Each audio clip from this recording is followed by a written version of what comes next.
I just finished, what's it called? X-Men 97 on Disney Plus. Have you ever noticed? I'm pretty sure Disney Plus, their like intro noise or whatever has a fucking like Zippo lighter in it. No. It totally sounds like every time it's like Disney, and it goes. I swear to God. Nah, it doesn't matter.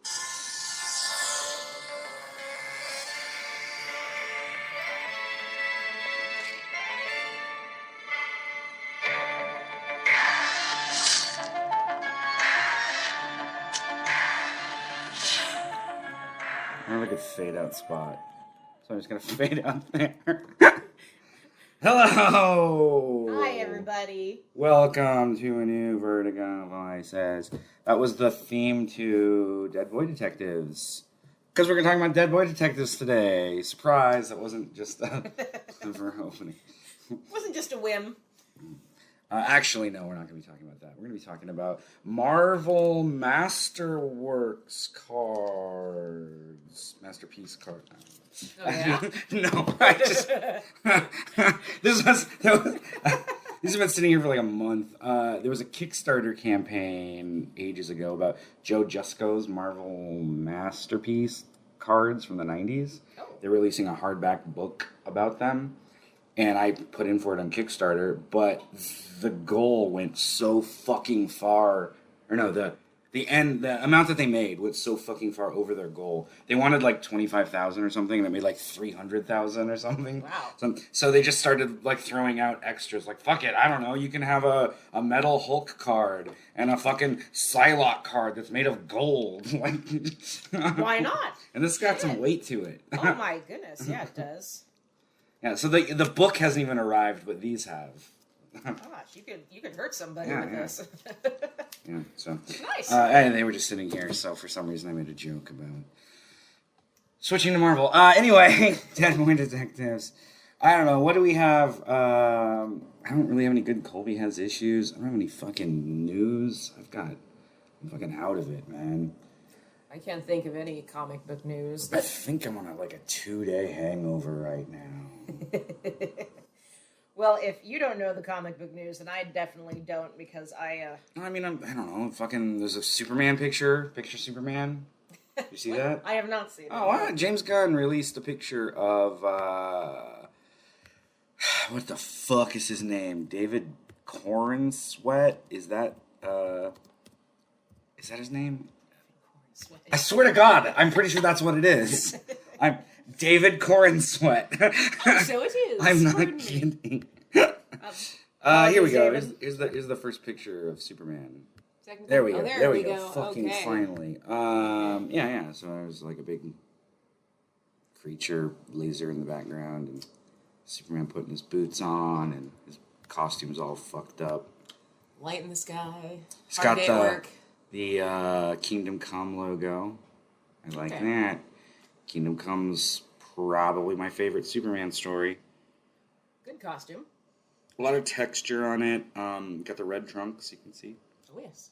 If you zoom in on his dick, you can see the red trunks.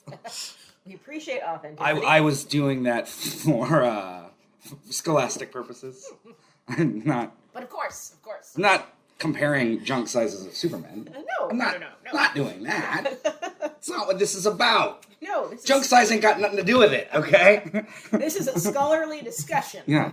I had to be sure that there were red trunks. Research is important. Okay, so that's coming down. I haven't heard anything about that. When is that supposed to be happening? Next summer. You haven't heard anything about that, really? Well, I mean, I've heard preliminary... Like the cast and everything? Preliminary rumblings off on my peripherals. Peripherals, yeah. I haven't really... Yeah, it's got a hell of a cast. So there's David Cornsweet as Superman, Rachel I don't know how to pronounce that, as Lois Lane, Nicholas Hoult as Lex Luthor. Oh, cool. That's a good choice. And then the Justice League are going to be in it. Isabel Merced, I think, is Hawk Girl. Nathan Fillion is playing Guy Gardner. Really? James Gunn said that's mainly just because he wanted to put him in a bowl cut. Anthony Carrigan is playing Metamorpho. Skylar Gizondo, I don't know how you pronounce that. Is Jimmy Olsen. Okay. Miss Tessmacher's going to be in it. Millie Alcock was cast as Supergirl, but I don't know if she's actually going to be in this. Because there's a Supergirl movie coming out the year after. Oh. I mean, there'll probably be like a cameo or fucking... We'll hear her voice off camera, maybe, exactly. something like that. So flying in silhouette because they haven't finalized the costume design yet. Ironing that out. Yeah, but yeah, I don't know. It looks good. Everyone who's listened to this show knows I've got a big old fanboy boner for James Gunn, so I will very happily support this. He also announced the start of Peacemaker Season 2. He released an image from the set. It's this. You can see James Gunn's reflection in the back of the helmet.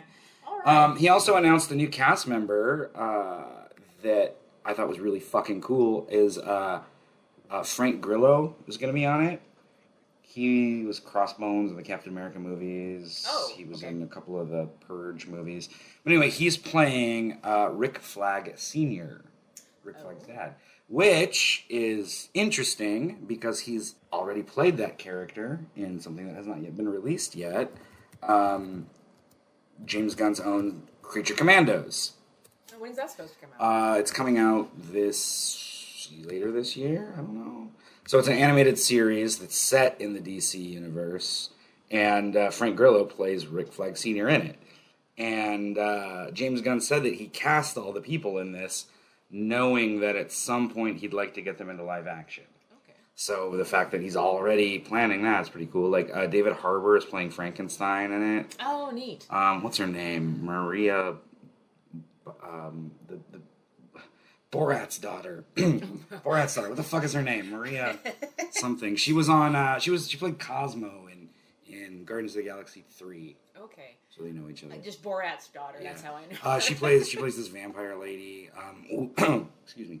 Weasel here is Sean Gunn. He's already played Weasel in the Suicide Squad. The casting of David Harbour as Frankenstein tickles me especially because have you seen Frankenstein's Monster Frankenstein? Yes. Starring David Harbour. Yeah. That is pretty perfect. Love that title and the fact that he's playing him. I don't know, whatever. It's cool to see that he's already bringing at least one of those cast members into live action. And that seems like that'll be an interesting fit, given that Peacemaker fucking killed Rick Flag Jr. That's going to create some juicy drama. Yeah, I like that. See, you had more news than you thought you did. Yeah, there you go. I just fucking... It's a few months of bullshit rattling around my head. I am really lucky I remembered any of that, man. I am super out of it right now, and I'm not still drunk, but I'm definitely hungover. I'm more hungover than I usually am. But even then, it's like I don't have a headache or anything. I'm just tired. I think that's more than anything.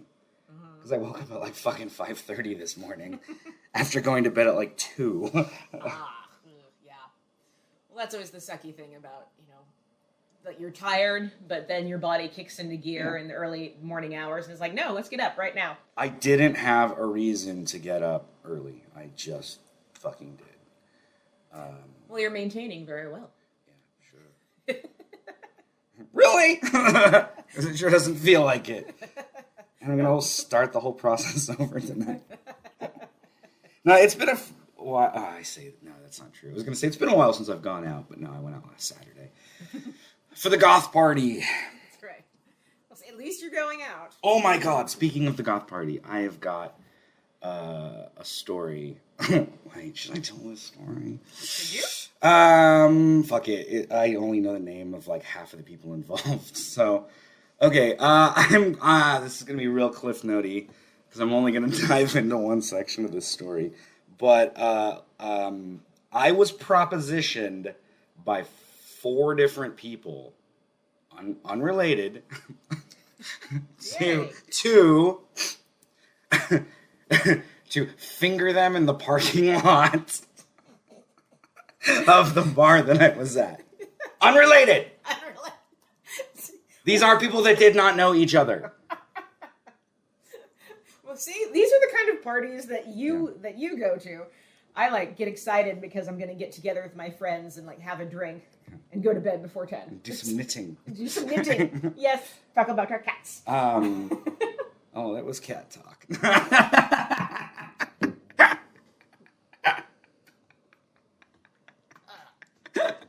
Spit your coffee in the cup, not on the table. Floor, yeah. No, so this all started. So the goth party. The bar that I frequent for karaoke has themed parties every month. Last month, April was the Blacklight party. It was a lot of fun. I can't remember if I showed you pictures from that. Yes, It was that looked like a blast. So the goth party, I'm like, okay, go dress in all black. So my kid and I went to Value Village that day. I got a nice new black shirt. Actually found like a still have the tags on it and everything. Really cool black shirt that fits my black suit, because I've got a black suit I really like. And I've got that story about my shirt there too. It doesn't matter. So I get dressed up. I've got a really nice waistcoat, jacket, black tie. I look pretty good. I was hanging out with my friend Jess, who was all like decked out like fucking Wednesday Addams. She looked really good. I don't know, we're hanging out and having a drink. Oh, she made Jello shots. She works at the bar. So after her shift ended, we were hanging out, taking Jello shots that she'd made earlier in the night. And at one point, this woman like walked in the bar and was like, "Hey, can somebody give me a light?" And I was like, "Yeah, I gotcha." I don't smoke, but I always have a lighter on me because everyone likes the guy that can light their cigarette. So True story. I was like, "Yeah, I gotcha." And she was like, "Oh, can we smoke in here?" And I was like, "No, idiot. It's fucking Washington. Like, no, you can't smoke in, like, no, go outside. Come on, I'll follow you." So as we're walking outside, she's like, "You're not going to kill me, are you?" And I was like, you asked that, like, really casually. Like, no, I'm not going to fucking kill you. I live, like, 2 blocks away. If I was going to kill you, it wouldn't take them long to find me. Like, trust me. And she's like, "Well, do you work here?" And I was like, "What? You thought somebody that worked here was going to kill you?" What's happened to you? And she lady? was like, "I don't know, man. You just look like a hitman or something." And I was like, I guess, thanks. But no, like, here. So we walked out front. I lit her cigarette. And she was like, "So, can you do something for me?" She was like, "Oh, shit." She was like, here. And she has this, like, bag of shit. Like, she looked like she just got out of jail, maybe. You know, like how you have all your stuff in a fucking Ziploc bag. She starts dumping it out and grabs her ID. And she's like, "Can you read this on the back of my ID?" And I was like, "No, it is very dark, and I'm drunk, and this print is tiny. I can't read this." And she was like, "Oh, well, it says," and she like rattles off what it says. And I'm like, I'm like checked out. Like, okay, this is not a healthy person. I need to back away. And she's like, "Well, yeah, and the fucking cops, man," and like she's talking super fast and super elevated. And I don't know. I work in mental health. I can recognize conspiratorial thinking, and like, you know, they're all after me, dude. You know, that kind of thing. So I'm like, oh god.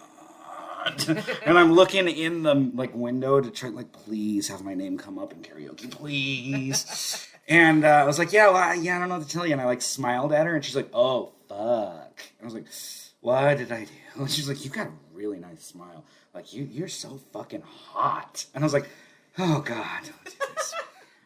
And she was like, "No, seriously though, like if you made that face while I was on top of you, like I would fucking come like crazy." I was like, "Oh Jesus, like, what did I do to make?" Like it was 0 to 100, like that was immediate. And I was like, "Oh, honey, I'm sure it wouldn't be that good." Or like I'm trying to fucking like stop smiling, walk away. They're definitely calling my name again. Yeah, exactly. And then she was like, "Well, you said." "You said you live pretty close, right?" I was like, fuck, I did, didn't I? I said that to try to, like, make a joke about your creepiness earlier, and hoisted by my own petard. I was like, "Oh, yeah, but no, I'm not going home. I'm staying here, ha, ha, ha, ha." And she was like, "Oh, well, you know, like, if you wanted, you could just finger me in the parking lot." Oh, my. And then, and she goes, "No, like, you can figure me in the parking lot." She goes, I'm clean, I swear. I mean, I'm on my period right now, but I'm clean." I was like, oh, God. Why are we having this? And then as she said that, I looked down at my hand. My fingers were stained red because of the Jell-O shots. Oh no! And I was just like, I gotta go talk to Bobby the KJ. Have a good night. And as I'm walking in, the bar manager Tab was walking out, and she like looked at my face, and she was like, "You okay, Colbs?" And I was like, "Yeah, no, I'm good." Like I don't know what face I was making, but it was enough for her to be concerned. Distress. Yes. And then later she came in and she was like, "What was up with that chick that was outside?" And I was like, "I don't know." And she goes, as I was walking out there, she immediately said, "I'm not a lesbian." And Tab was like, "Oh, okay. Didn't think you were." She's like, "I really want to fuck that guy that just walked inside, though." And she's like, "Oh, all right. Well, have a good night. Please get the fuck out of here now." Peace be with you. Well, she works there, so she can kick people out, you know. Yeah. She's got the power. Anyway, that was the first of 4. The others weren't nearly as interesting. But a pattern was established for the evening. It was so fucking weird. Then the next day, I was like, "Oh my god, Jess, guess what happened?" After, wait, no, she's still there? I don't know. She left early that night. It's like, yeah, it was fucking weird. So all this talk about men or bears, you know, in the fucking woods. Hey, guess what? I'd rather meet a bear than a chick who wants me to finger bang them aggressively in the parking lot. Well, you and I have had this conversation before. It's like, not to get too serious, but to get, like, turn it around. Like, we're laughing about this, like, oh, isn't this funny? But if you were one of my girlfriends, I'd be like, oh my god, Yeah, I'm exactly. so sorry. Yeah. You know? It's like borderline, like, pressure into sexual assault. You know? Exactly, yeah. You can do this thing with me freely. Well, I didn't ask, but... Yeah, exactly. Yeah. And I mean, I don't know. Maybe I just have a weird, interesting, unique perspective on all of... just about male and female interactions, but I get far more unwanted attention than wanted attention from people. And not to be like, I get it, ladies, but like, I like, I'm in the situations like that a lot, where I'm just like, I feel profoundly uncomfortable by this person who's being way more sexually charged than I am. Right. This fucking stranger that's trying to, like, different person that night literally grabbed me by the arm and was trying to pull me into an alley. God, man. Yes. And I was just like, oh, I don't feel good about this. Please stop. God. You need a bodyguard or something. But I was able, luckily, these 2 guys that I was hanging out with kind of that night, that affectionately referred to themselves as the gays, were able to secure me. Came to your rescue. Yes, exactly. Thank you, gentlemen. Yeah. Oh my goodness. They were part of one of them was part of the photo shoot I did a couple weeks ago. I'm sure you told me. Did you? I don't know. No, no, because you're not friends with the picture of me in the hat from a couple weeks ago. So that was for a photo shoot. My friend Tabitha, her birthday is in June, and she wanted to do invites. Like, she was going to do this whole series of pictures for invites where she was like a celebrity, like a gown and fur coat and all this. And then she got a bunch of her friends. There was like 5 of us all to come dressed up in suits. We had cameras. We did a photo shoot. Like, she was a celebrity and we were paparazzi. And they ended up pretty good. So you folks, when you listen to Vertigo Voices, you get more. Dude, I'm going to cut all this out. You don't need to fill it. It's easier to cut it if there's no talking. Oh, shut up then. Well, I have to fucking leave that part in. So, this was one of the pictures. Oh, cool. This is one of the guys last night that saved, or the other night that saved me. And you can see, fuck you! You can see me right there. But then, so I kind of assumed they would all have this kind of narrow depth of field where we would just kind of be a blur. But then on the next one, I'm making the dumbest fucking face in the world. You're making an I say face. It was supposed to be more like a ooh, but I don't know. It doesn't really come across. But like my face is clearer than hers in that fucking picture. It is. Oh yeah, and there's that one. Lovely. Smoky one, and then so you can see the back of my head. Uh-huh. Anyway, yeah, it was fun. Fun night of taking pictures in an alley and a closed bar. Hey, sometimes it's fun to play pretend. Yeah, exactly. What the fuck are we talking about? I just was so this moment of realization of like, what the fuck? What is this show anymore? Even where have we gone? Okay, hold on. There's one more thing I need to find. Okay, I watched the entirety of the Alien franchise with my kid. Mm-hmm. Never seen, seen one of them before. Really into that Aliens, though. So we watched the entire Alien franchise. Last week, we finished it up, and I was like, so what was your favorite? Which one was your favorite out of all of them? He was like, I think Alien Covenant. I was like, Alien Covenant? He was like, yeah, the sequel to Prometheus. And I was like, yeah. He was like, I don't hate that movie by any means. I really like all those movies. But, like, no one in the entire history of this planet who has seen all those movies has said, yeah, that one's the best. I think that is a first, yeah. It's like, this is a franchise that arguably has the best sci-fi horror film and the best sci-fi action film in them. And he picked neither of those. Right. Interesting. I was like, all right, dude, whatever. Like, I like it. That got me realizing my favorite line in Alien Covenant. I'll do the fingering.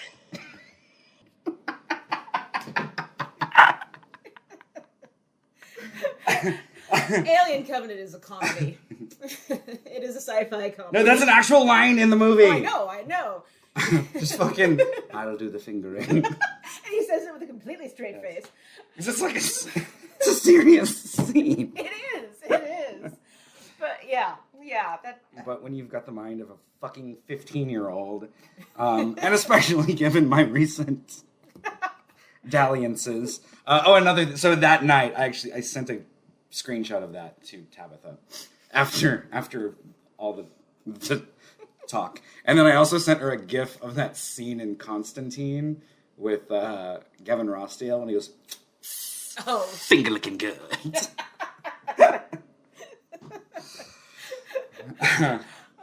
Because I have to laugh. Absolutely. It's either that or something much darker. So, speaking of darker, Dead Boy Detectives. Yeah. We're going to talk about that, right? We are. So the show premiered on Netflix. You know, it was originally on HBO Max.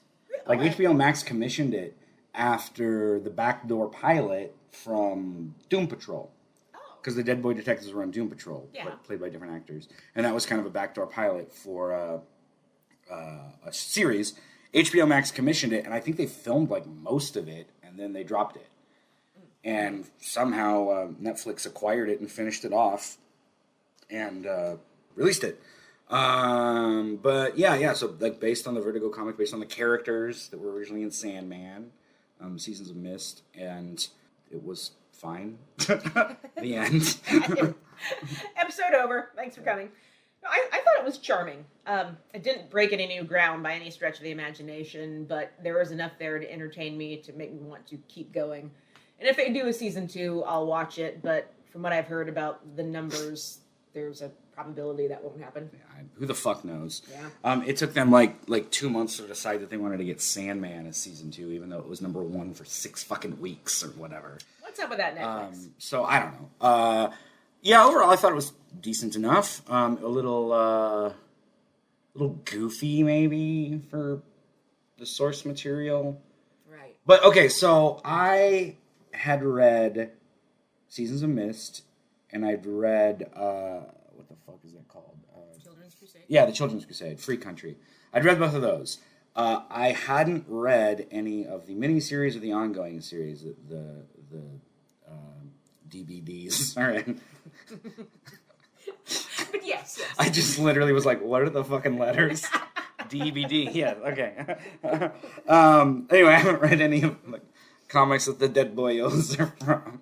Neither have I. Yeah. So I watched the series, and I was like, I wonder if I actually have the complete run of the first miniseries. Turns out I do.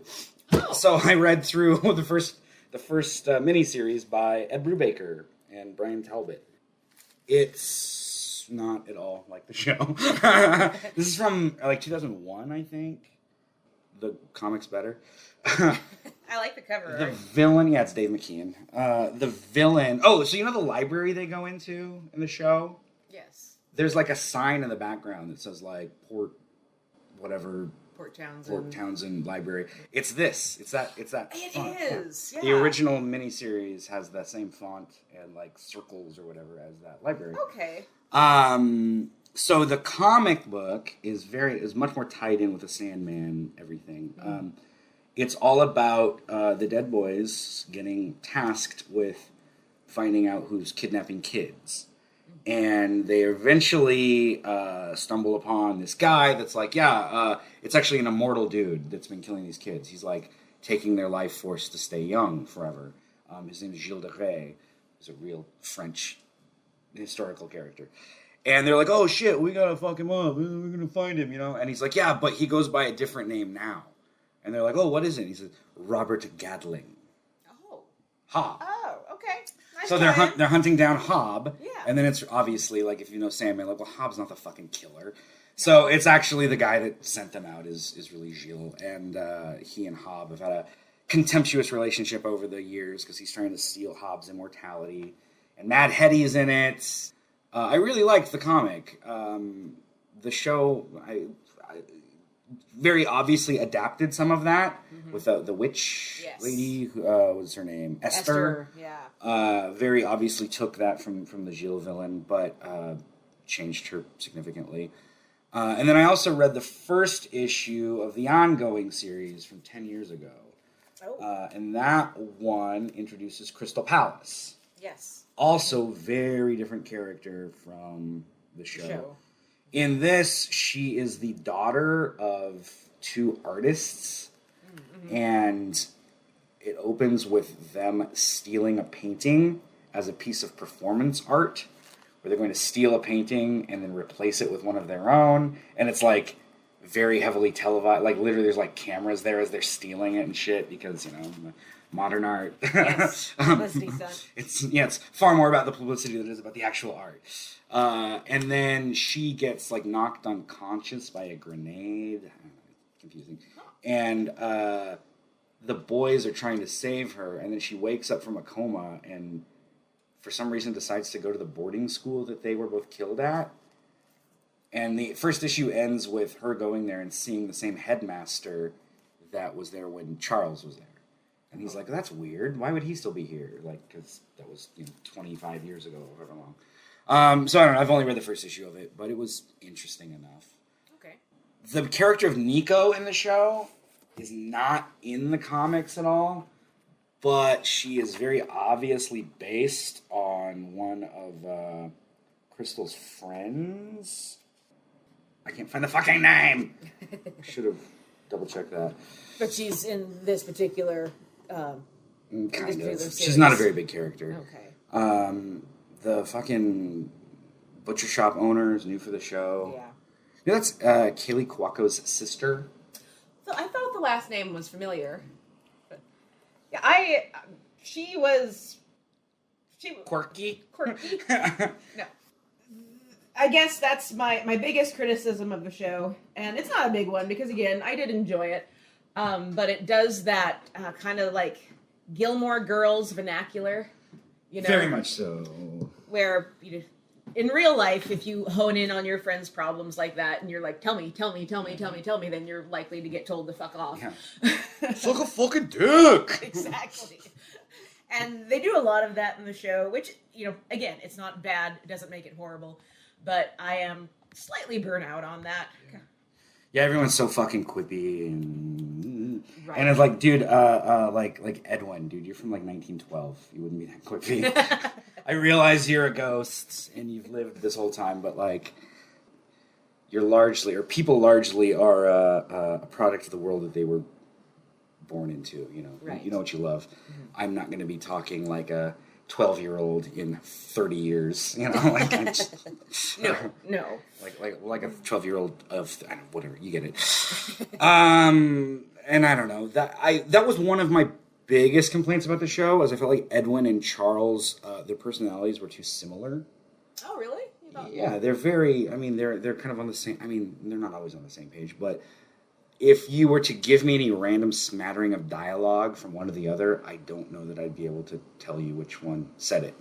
Okay. Right. Whereas here in the ongoing series, the first line of both immediately tells you about their personalities. Okay. So this is from the diary of Edwin Payne. The young lady had swooned away and was now deeply unconscious. We knew her life was a feather whirling through tempests. I felt extremely dubious about further entangling ourselves in this young lady's affairs. And then the case notes of Charles Rowland. The babe was out cold. Like it or not, we were on her case. Yeah, you definitely know who wrote that. Yeah, exactly. And it's like just that bit. Like Edwin is so prim and proper. And Charles is like the wannabe Tom Jane. Yeah, okay. So there's a Sherlock Holmes and a Tom Jane. That's a good distinction. And in the show, I feel like they're more Sherlock and Watson. I don't know if I agree with... I mean, I see what you're saying. I don't know if I agree with that necessarily. But they're both Sherlock and they're both Watson. Well, I feel like the actors did a good enough job. I mean, maybe there are some script flaws in that regard, but I feel like the actors did a good enough job of distinguishing themselves. I felt like Edwin Payne was, a kid from the 1900s. I felt like Charles... When did Charles die in the comic books? It was 91 in the comics. Okay. In the show, it was what, like 80s? 80s. Late 80s or something? Yeah. Uh-huh. And that was a interesting differential too that they decided on, because correct me if I'm wrong, it's been a long time since I've read the comics, but in the comics, like Charles just dies of exposure, right? Wait, no. Well, so he's bullied by the ghosts of the kids that killed Edwin. Oh, okay. Because it's during Seasons of Mist, and when what's his name, Lucifer shuts down hell, and everyone, like all the ghosts and demons or whatever, come out of hell. And those trio of kids that killed Edwin go back to the fucking boys' school, right, and find Charles there because it's Christmas break and his family. It's like the fucking Holdovers. that movie. Yeah, The Holdovers is basically an adaptation of Seasons of Mist. So he's stuck there alone, and the ghosts find him and torture him, and he ends up dying of exposure in the attic of the school with Edwin. Like Edwin finds him right before he dies. Okay, yeah. And there's some a lot of poignancy to that death, and I don't know, their backstory seems less important in the show. Yeah. I mean, in the comic, it's profoundly important because it's tied into a larger Sandman story. Oh, sure. I mean, it was decent enough in the show. I just one of my disappointments was like, oh fuck, well now these guys can't be on Sandman. Mm-hmm. You can't have, because that storyline doesn't add up with what we've already seen on the show. I'm really glad that they tied this in with the Sandman Universe, like the Netflix Sandman Universe. I would fucking loved seeing Death in the first episode, and Despair later on. That scene with Death is easily my favorite scene in the entire show. Yeah, that was great. That was a wonderful addition. When she showed up on screen, I was like, yes, the show has started. Because Kirby Howell-Baptiste, for some reason, she's only credited as Kirby in this episode. I don't know why. Like, honey, do you have any idea how hard that makes to Google you now? like why not use your whole name? Please. You ain't Cher. You gotta give it some time yet. Exactly. Like, I'm trying to find pictures of Death, and all I'm getting is a big fucking pink powder puff guy that sucks in enemies and takes on their abilities from fucking Kirby's Dream Land.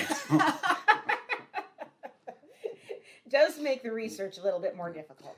I really like that scene. I had one note about that first episode. There's that little British girl, the little British ghost Yes. girl that puts them on the case of finding Crystal Palace. She mispronounces the word twat. That annoyed me. She says twat like a fucking American. She did, didn't she? She would have said twat. These fucking twat. All right, you twats. Yeah. All right, she did say twat, didn't she? Well, I don't know. Come on, screenwriters. Give us dumb Americans some credit. I don't know. Maybe it's the actors. I don't know. It could be. I wouldn't blame the screenwriters because I'm sure they didn't write the pronunciation style guide Probably not, no. for saying twats versus Say it like twat. this. Yeah, exactly. It's clearly, I don't know, the director's probably American. I was like, fuck it, I don't care. Probably. It doesn't matter. No one's gonna notice. Yes, it's funny. Fuck you. What, Lee Tolan Krieger? Wait, let's see. It's American film director. Of course he is. Look at that fucking American. And, we all know that it's funny when little children say twat. Yeah, exactly. So. Right. Kids swearing is one of the greatest things in the world. It is. Brings a lightness to the being. Yeah, I really liked the scene between Death and, was it Wilford, a World War I ghost? Yeah, that was a good scene. I don't know who that actor is, but shout out to him. He did a lot with the small amount of time he was given. I also really liked that bit of them hiding from Death. Yes. Because that only comes up in the 2014 series of them like Death's coming for us, I mean, it's not really mentioned in the miniseries at all, but because at the end of Seasons of Mist, Death comes back and is like, all right, guys, I got to get you back, and Edmund's like, well, I wasn't supposed to be in hell, and I want to hang out with my buddy Charles. And she's like, I have got so much going on right now. I can't fucking deal with you two right now. And she's like, fuck it, do whatever you want. I don't care, but I'll be back. And they're like, maybe she'll forget about us. You never know. But then in the 2014 series, they specifically mention, like, she's going to come back for us. I'm like, ooh, what if Crystal dies while we're with her? Like, does that mean Death will be here? Like, oh, she won't die yet, but if she does, we'll just hide. Making plans. Yeah, exactly. So it's a lot like in the show when they go hide outside when Death comes. Yeah, I like that touch. I thought it was good. And shout out to, what's the actress's name? I have to find the cast. Who plays Crystal? Ruth Connell as the Night Night Nurse. Nurse. Yeah. In the comics, she's called the Nightmare Nurse. I don't know why they changed that. I guess to the negative connotation with Nightmare, people might think that she's more of a villain than a bureaucrat. I don't know. She was on Doom Patrol also. She was, yeah.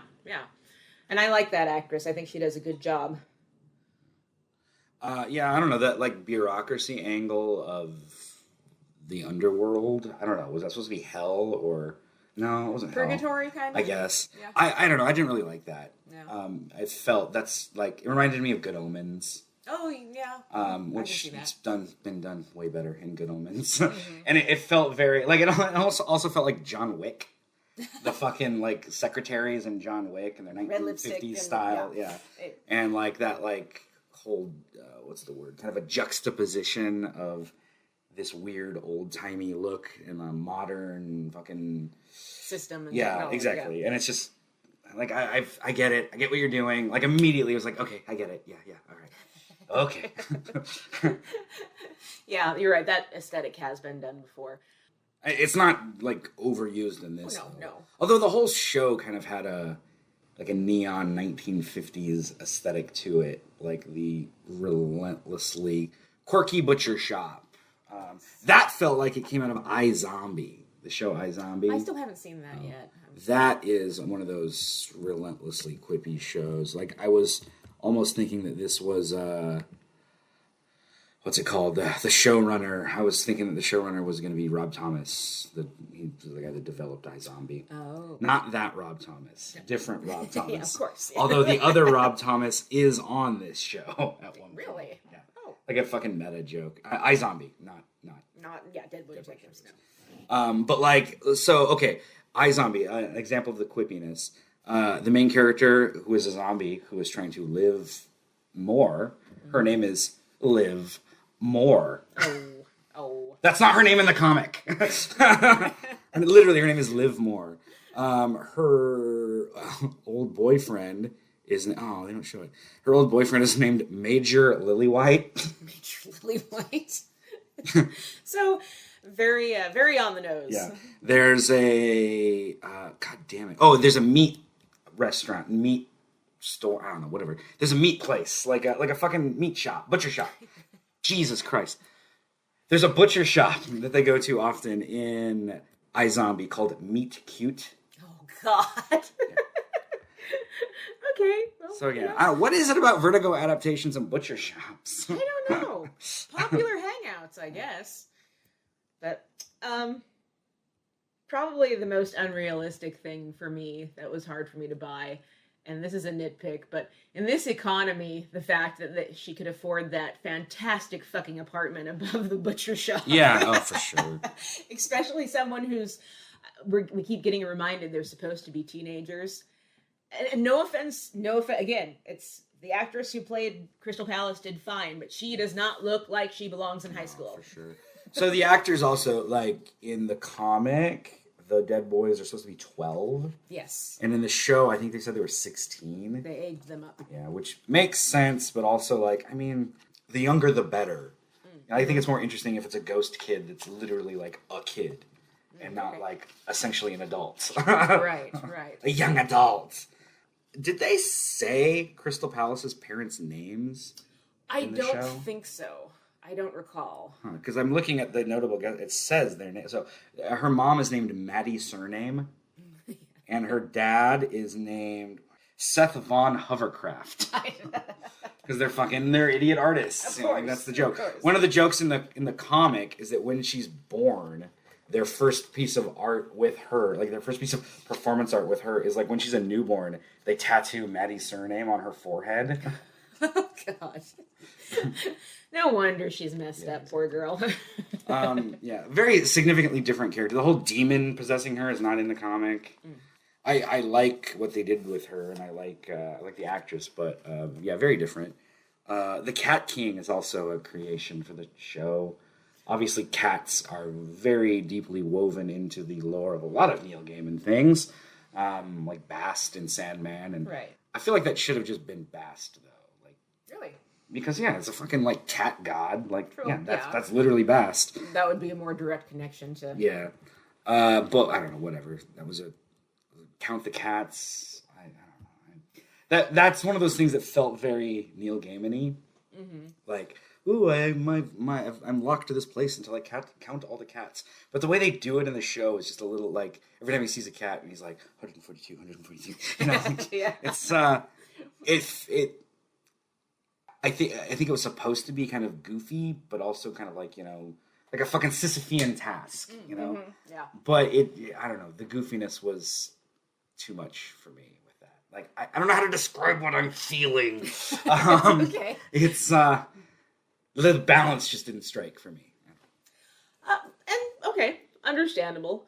I kind of thought it was, well, maybe not a particularly deep commentary, but I did think it was a commentary on how some people to avoid their sexual feelings, especially as it revolves around homoeroticism, will bend themselves backwards to avoid having to acknowledge those feelings. Because, the Cat King did say, I'm a consensual Cat King. If you want to do this with me, then I'll take that bracelet off. But Edwin is like, no, I cannot. So he fucking counts cats, Hey man, I've been counting cats instead of finger banging in parking lots, okay? So I'm right there with Edwin on this one. I don't know what you're talking about. Well, you gotta do what you gotta do, I suppose. But so to me, I didn't necessarily. I mean, obviously there is the Edwin being closeted thing, which is also in the comics. He eventually comes out, but that's not what. I mean, I think that's what the Cat King was going for. But to me, he just felt like a fucking look, come on, put out like a pushy dude. He was pushy, but I felt like well. He's a cat. Cats are pushy. But also, like, that's a very classical idea of, like, this Herculean task that you have to do to progress in your fucking story, Like, so I don't know. Another thing that I need to acknowledge probably right up front is that, well, not right up front because we're fucking an hour into this, most of my issues with this show like aren't from the show. It's just whatever I'm bringing into this. Like, it should have been like this. I don't think the show had any necessarily like huge flaws. The cast was good. The writing was decent enough. It was actually filmed on location in a lot of cool spots. Right. I did feel really fucking weird that so much of it was set in Washington State. Right? Like, where we live. Like, I don't know. I was surprised by that, too. These are fundamentally British characters. We're all the way across the world. Yeah. So that was very strange to me. But whatever. So anyway, I've got a lot of, like, nitpicky, bullshitty problems with this show, but very little of my issues are, like, deep-seated within the show themselves. Right. Itself. It's just whatever I'm bringing to it. And it's just like, I don't know, for Vertigo shit, like, I like Vertigo shit to be Vertigo-y, not like YA, fucking not Twilight, whatever. WB. Yeah, exactly. Yeah. Which, I mean, this is a step up from that. I'm not gonna, like, that's kind of damning it with faint praise. I don't know. Something about it didn't hit bullseye for me. Mm-hmm. Well, I think the finale, it felt like they had a hard time wrapping it up.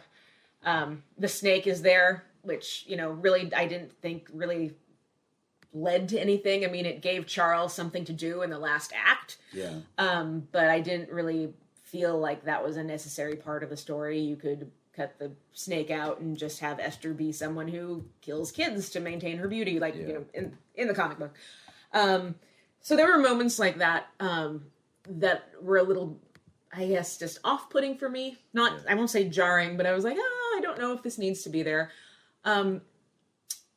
Another thing I found, and this is, again, just personally, maybe this is, a hidden proclivity for violence on my part, but I found the parts where everyone was kind of freaking out on Charles for, beating the shit out of the night nurse. And both Edwin and Crystal Palace were like, oh my God, I can't believe you would. And just in my head, I was like, well, this person is threatening to split you from your best friend and take your best friend back to hell where he will suffer for eons. I mean, wouldn't it be natural to defend yourself and him from that? Yeah, exactly. And I just felt like they tried to make that a bigger thing than it actually was. Squeezing the drama out of it. Yes, like, oh, he's so angry. And it's like, well, yeah, he's angry, but... Did you see how he died? I'd be angry too. Me too. I'd be pissed. Yes, exactly. Especially, he had a horrible home life before he died. Yeah. So, I also didn't like they took away Edwin's little hat. Oh, they did take away. He always wears a little schoolboy hat. And yeah. He always wearing shorts too. Again, like, I think it would be more interesting, just design-wise, if they were little fucking pudgy kids out, like, acting like adults. Solving mysteries and stuff. I think just visually, it's more interesting in the comic than it is on the show.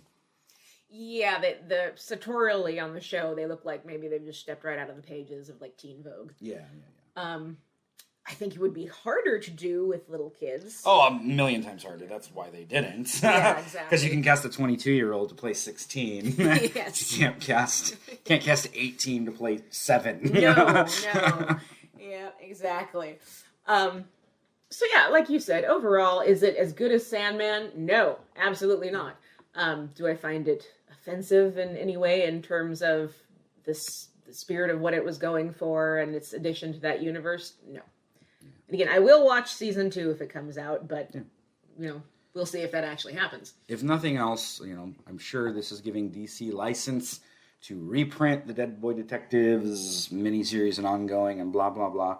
So that more people will start reading the comic. Right. Under the goddamn DC Black Label banner. Oh, Vertigo, we miss you.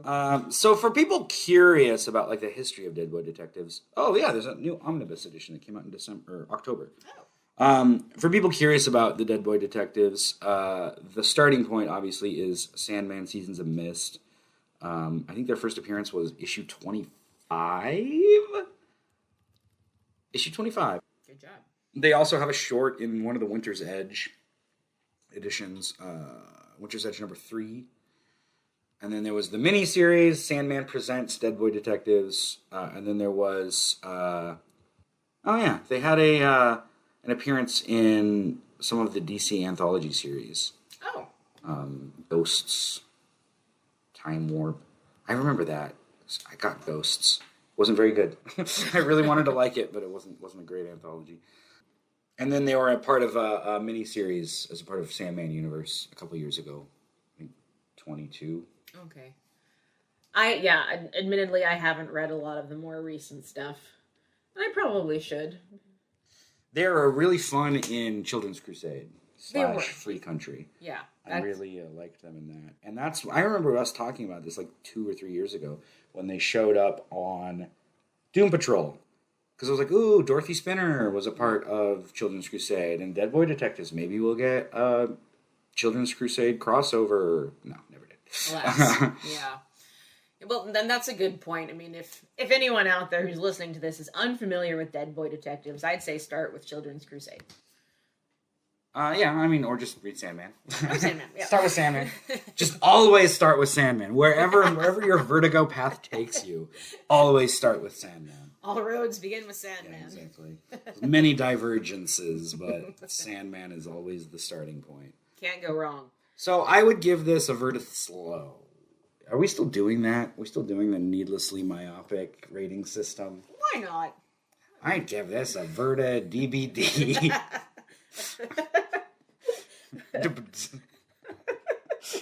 Don't you watch the newest episode of the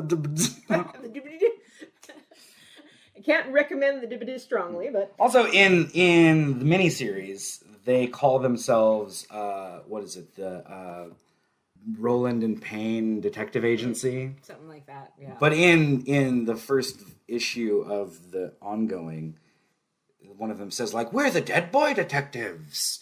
Like, oh, so they do actually have that name. I don't know. It's a bit on the nose. A little bit. I feel like Ghost Boys wouldn't call themselves boys.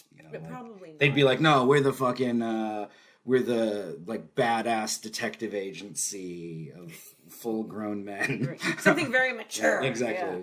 We're the hairy chest detective agency. The high testosterone detective. Yeah, exactly. We've got, like, the biggest balls in the world. Seriously. The big ball. The big ball. The big ball boys. Ew. Yeah. But, and that's one of those things, too, where sometimes with creators, it's like, oh, come on, guys. The title Dead Boy Detectives is good enough. You don't have to have them reference it continuously. Oh, Tragic Mick was from the comic, too. He was, yeah. I like Tragic Mick. He looks like a literal walrus in the comic. He does. He's so cute. In the show, he's just a hairy dude. And, I liked seeing him in there. Whoever that actor is, he did a good job, I thought. Michael Beach. Michael Beach. Well done, Mr. Beach. I think it's Michael Beach. Let me double check. God damn it! No, IMDb this one. Yeah, Michael Beach. Why do I recognize him? What else has he been in? Nothing I've seen. Waiting to exhale. Okay. I've never seen it. Oh, he was in Aquaman. Sure. Okay. I recognize him from Aquaman. I don't know who the fuck he was in Aquaman, but I really liked him. I liked his telling his story about how he became to be human-ish. Mm-hmm. Yeah, that was. I like the animation parts. Yeah, that was fun. That was well done. Yeah, there was one. He played Black Manta's dad. Okay. In Aquaman. There's that one. Is it the last episode? The second to last. There's that animated sequence about Esther's. Esther's her origin. backstory. I thought that was really, really cool. Me too. I like that one better than the like shadow puppet one of Walrus Man. Well, I like how they delineated between the two stories with the animation. Yeah. That was. Oh, and of course, no one cares about this except me. The music in the show. I fucking love the music in the show. I've said it before, the fucking faint praise of complimenting a show's opening credits, but I fucking loved the opening credits. Those were very good. I feel like the Skeleton Boys in the opening credits had more actual personality than the real Dead Boy Detectives. And I'm not trying to make that sounds really snarky and shitty, but there's a bit where one of them's doing the Carlton. Right. And then the other one's like dancing, and then there's the bit where they're on the tandem bicycle, and they're both wearing big glasses, and one's got a big hat on, and one of them waves, and the front skeleton turns to look at him while he's waving, and his hat flies off, and he like instinctively reaches back for it, and just there's so much weird personality in that one little moment. I don't know why. I fucking love that. The opening credits were very well done. Props to whoever put those together. So yeah, I mean, again, pretty slow. Other people might see this and be like, "Oh, this is fantastic!" And if it brings young viewers or people to the comic book, then great. For sure. If someone had no familiarity with, like, if this is your first foray into the world of Vertigo, I think this would be a really good starting point for a lot of people. It's just edgy enough that like a teenager could watch it and be like, "This show's pretty fucked up, dude." Right, And, exactly. Like I would be fine with my kid watching it, you know, and being like, "Hey, you want to read the comics?" I think it would be a really good starting point for young readers or for people that maybe don't have the constitution for some harder Vertigo stuff. Right. If you're looking for fun, then I'm not gonna be reading fucking Grant Morrison's The Filth. You know? Probably not. No, not the place you would start. I'm bouncing around a lot here. I'm tired too. I don't have a good excuse. I'm just tired. So bear with us. I liked the character moment, and that's where I mentioned earlier the church song. They play one of my favorite songs by them, Under the Milky Way, and it's the part where Charles doesn't realize he's dead yet. Yeah. And I thought that was a sweet character moment, how that played out, because Edwin could have told him, like, "Dude, you're dead. That's why you can see me." Yeah. But he just, stayed there with him and was comforting and just kind of waited for him to come around to the realization and say it out loud himself. Yeah. So I thought that was well done. Oh, I forgot. What's the fucking character's name that Esther creates? Monty? Monty, the crow. Yeah. Didn't like him. Me neither. Like one of those, like, that was the most Gilmore Girly character in the whole series. Yes, he felt like he belonged in that show. Yeah. And that fucking, "Oh, dude, fucking only read your sign." And Edwin's like, "No." And then he's like, bullies it. Like, have an open mind. Like, that's not what having an open mind is. No. That's just woo. As my friend Tabitha, as her son calls astrology, that's just space racism. I'm gonna steal that. I like that. I'm stealing it right now. Yes, absolutely. Because Tabitha is really into astrology. I know some very intelligent people who are so fucking dumb when it comes to astrology. Like, that's something fun that you do to pass the conversation. Like if I'm in a Chinese restaurant and they've got those placemats, like, "You were born in the year of the rat." Yeah, exactly. Yeah, that's what you talk about. Ooh, that means I'm strong and I've got a fucking good eyesight. I don't know. Couldn't think of anything. I match well with horses, but not dragons. Exactly. And it's like, that's no way to base your life. God, no. But I have met so many people over the last several years that literally live their life based on that. Right. That scares me. Me too. So I'm not gonna name names, but recently on Facebook, you posted something about a dating profile and commented about how, like, "Oh, I don't care about your astrological sign. I just want to know if you think Megan Thee Stallion lied about getting shot." Yeah. And somebody, again, shall remain nameless, commented, "I need to know the sun, moon, and rising before I ever think about proceeding." And, like, that's fucked up. It is. That's literally, as I mentioned to you earlier, that's literally racism. There's not even any extra steps. You're judging somebody based on when they were born. Like the day, like, not even like, "Oh, he's too old for me," or "She's too young for me," or whatever. Right. It's literally, "Oh, you were born on April 12th. Ooh, fuck off. Get out of here. Exactly. Ew, I don't like your type." Yes. The sun was rising. Yeah, exactly. That's you. No, You're bad people because you were born on this day. I only like people that are born on this day. We're so compatible. Yeah. That is so fucked up and has absolutely nothing to do with the individual, with, hey, guess what? I work in mental health. Brains are really complicated. Right. And they have absolutely fuck all to do with where the sun was when you were born. Exactly. Well, like, we are a complex collection of generational trauma, of fucking where we were born. Like, where we were born has far more to do with when we were born. Right. Things that we've encountered in life, things that we haven't encountered in life, places we've been, how our parents treated us, how our friends treated us, how our parents' treated them, how our parents' treated us. If we had parents. Right.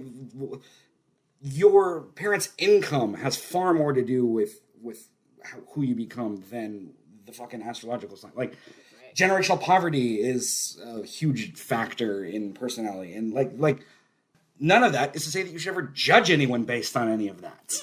No.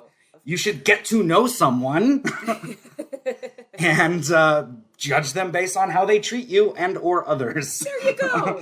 You'd think it would be that straight across, but well, and the funny thing about that too, as long as we're talking about astrology in relation to romance, it's like it puts you in the exact opposite mindset where you hear people who are really into astrology say there's no good men out there, there's no good women out there, there's no good da-da-da whatever out there. It's like, well, of course there's not, because you've given yourself this tiny fucking limited window in which you can be interested in somebody, you know. Because fucking Madame Cleo says that you should like this person instead of that one. That's, I don't know, that's so fucked up to me. I don't understand how that's still a thing. Right. Like, why you're, what? Right. I've lived an interesting life, and I've been to a lot of places in the world. And one thing I can tell you more than anything else is that people are people. I've met people that couldn't be more different from me, and I could give two fucks about what their astrological sign is. But I've connected with him on some very interesting levels because I got to know the person inside. We surround ourselves with bullshit. We make ourselves look a certain way. And at the end of the day, there's something human that connects us all.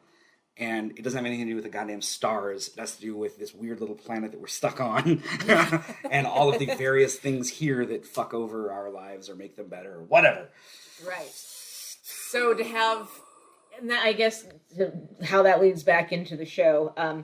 And maybe it's not necessarily the actor. It could just be how that character was written. But Monty kind of bounds in like a golden retriever with this huge smile in his astrological book. It's really old. Yeah, right? Well, and what I thought was kind of, and maybe this is just me, but to me, Monty actually looks like a teenager. He looks like a young boy in my mind. Like he could be 16 years old. He just looks like a 20-year-old trying to pretend to be 15 to me. I thought maybe it's because I'm getting older, but he looked like such a baby to me. Let's see how old he is. 22. Okay. So I don't know. He's probably like 20 when they filmed it. Probably. Not far off. Yeah.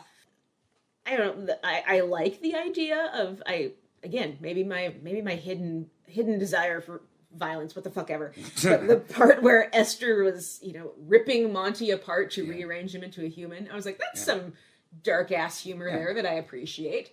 But then Monty himself, he was such a sweet boy who believed in astrology, and I'm like, every time you come on screen, I want you to go back to school. Well, the astrology angle would be interesting. Like whatever, that's fine. People believe in that shit. Sure. I don't care that he does.